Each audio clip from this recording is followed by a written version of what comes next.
Doctor Babasaheb Ambedkar గారు చిన్నప్పటి నుంచి కూడా నా ఇన్స్పిరేషన్ అండి.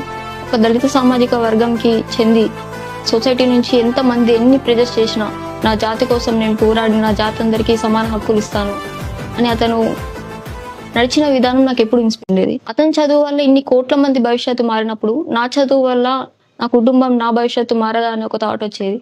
అండ్ ఈ ఎగ్జామ్స్ క్యాన్సిల్ అవ్వడం ఇవన్నీ జరుగుతున్నప్పుడు కూడా అతను ఫేస్ చేసిన స్ట్రగుల్తో పోలిస్తే నా స్ట్రగుల్ ఎంత అని కూడా నేను అనుకునేదాన్ని. అప్పటి సిచ్యువేషన్స్ వేరు, ఇప్పటి సిచ్యువేషన్స్ వేరు. అప్పుడు అన్ని సిచ్యువేషన్స్ ఎగ్నెస్ట్ గా ఉన్నా, ఫైనాన్షియల్ ప్రాబ్లమ్స్ ఉన్నా, సొసైటీ ప్రాబ్లమ్స్ ఉన్నా, ఇంట్లో హెల్త్ బాగాలేకపోయినా అతను అంతా అచీవ్ చేసినప్పుడు మనకి ఇన్ని రిసోర్సెస్ ఉన్నాయి, ఒక మంచి ఫ్యామిలీ ఉంది, ఫైనాన్షియల్ గా కూడా బాగానే ఉన్నాం, నేను ఎందుకు చేయలేను అన్నట్టు అనిపించేది.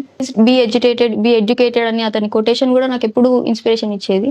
అండ్ మేకల్నే బలిస్తారు పులుల్ని కాదు అని ఒక కొటేషన్ కూడా ఉండేది. మేకలాగా ఉండొద్దు పులుల్లాగా ఉండాలి అనుకునేదాన్ని. ఎడ్యుకేషన్ ఒక్కటి ఒక జీవితాన్ని ఇంత మార్చగలుగుతారని నాకు థాట్ వచ్చింది కూడా అంబేద్కర్ గారి వల్లని. అతని చదువు వల్ల ఇన్ని కోట్ల మంది ఈ రోజు స్వేచ్ఛ, సమానత్వం. అంబేద్కర్ చాలా మంది ఓన్లీ దళిత సామాజిక వర్గమే అనుకుంటారు కానీ ఫీమేల్ రైట్స్ కూడా చాలా ఇచ్చారండి. తను ఫీమేల్ కి కూడా ఈక్వల్ రైట్స్ ఉండాలని పోరాడిండ్రు. లేబర్స్ అందరికి కూడా ఈక్వల్ వేజెస్ ఉండాలని పోరాడిండ్రు. ఆ రోజు అతను స్త్రీ సమానత్వం కోసం పోరాడడం వల్లనే ఈ రోజు నేను ఈ స్థాయిలో కూడా ఉన్నాను. అంబేద్కర్ కలలు కన్న సమాన భారతదేశం, అందరికీ సమానత్వం, సమాన హక్కులు ఉండాలి, అందరికీ గౌరవం ఉండాలని కలలు కన్నారండి.